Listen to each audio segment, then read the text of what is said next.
Hey guys, morning. A little bit of a different setup here today, out at my desk. Um, Wanted to talk today about how the allowance of mental illness to be viewed as a lifestyle has just destroyed so many aspects of our society. As you watch the reactions to the election online, and you see people shaving their heads, going insane for attention, for clout, they're crying. They're literally taking days off at colleges. Why? Because when the acceptance of mental illness as alternative lifestyle has been hugely damaging. To get into specifics on why tea is not really a good idea, even for a channel that has no viewers. But the fact of the matter is, and I felt this for a long time, we as a society accepting mental illness as a lifestyle has destroyed the very foundations of our civilization. As a Anglo-Christian society, we had the belief that people have an innate stability, that certain things are out of the norm. And what we are seeing now on a mass level, we're talking a mass level, nationwide, internationally, is literally mental illness brought as a lifestyle. I'm not speaking of gay. That has been part of the human condition since the beginning of humanity. We're talking something deeper, something that social media has clearly got a lot to do with. The anonymity of the internet has allowed people to absolutely go crazy, to take the worst aspects of themselves and broadcast it to other people.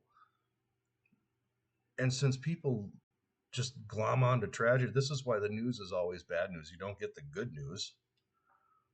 People glom onto that and try to outdo it. It's like it's a race to the bottom, which, is basically what the entire other party was a race to the bottom. And you can see why these are the people that support them. They also are on a race to the bottom, a race to the very bottom, a bottom of society.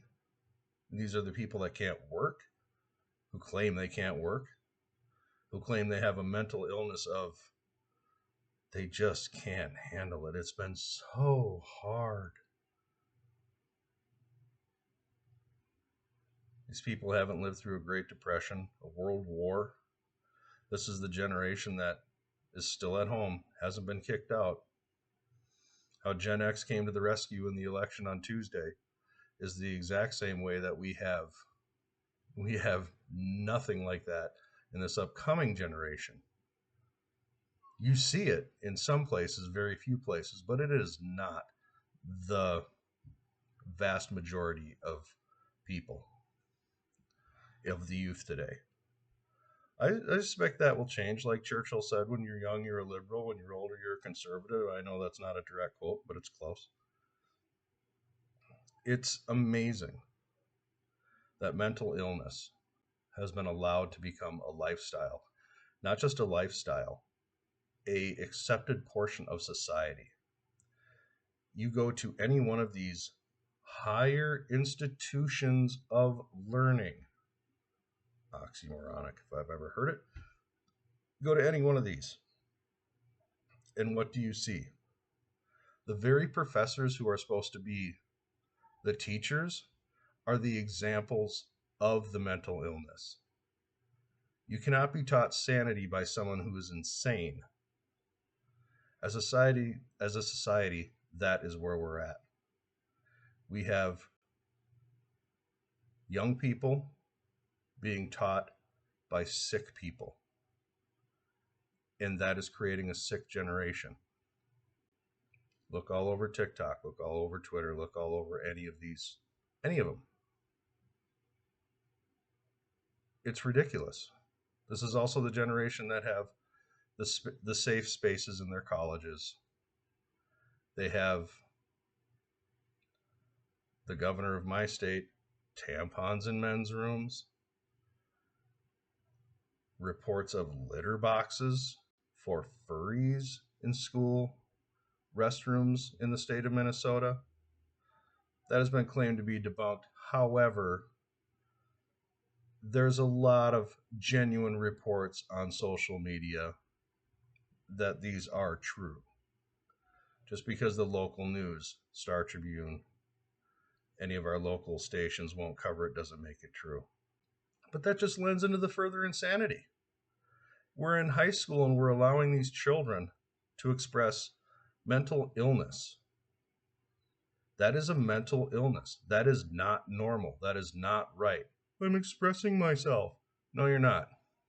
No, you're not. You are absolutely, you need help. I love you, and you need help, and we need to help you. There's a reason that Kamala could get as many votes as she did.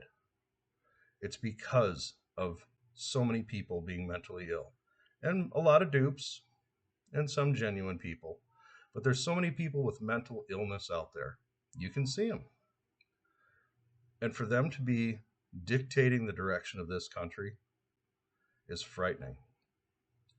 And the way Americans came out and voted on Tuesday as a rebuke to those mentally ill people is a beautiful thing. It's a beautiful thing. Makes me proud of my generation. Makes me proud of men in this country. Makes me proud of America. I hope there's a chance we can still turn this around and we don't have to have mental illness be the way of the future. I have been worried about this for years. I'm glad that it's finally coming to the forefront and that the blinders are being removed. Certain things are not okay. The fact that people are putting their foot down is a beautiful thing. People continue to need to put their foot down. Local level, state level, individually. We need to learn that judgment was good, is good, and continuing moving forward is needed. I hope we can turn it around. I really do. I don't know if we can, but if we can't, we're in big trouble. We got a 4-year reprieve. It is not the end of the road. This is just the start. If we're going to turn this around, one of the things we have to work on is the mass acceptance of mental illness in this culture as lifestyle. And we need to change it. Find our way back to the truth. Whether that's God or a sense of self, that's what we need. Stay sour.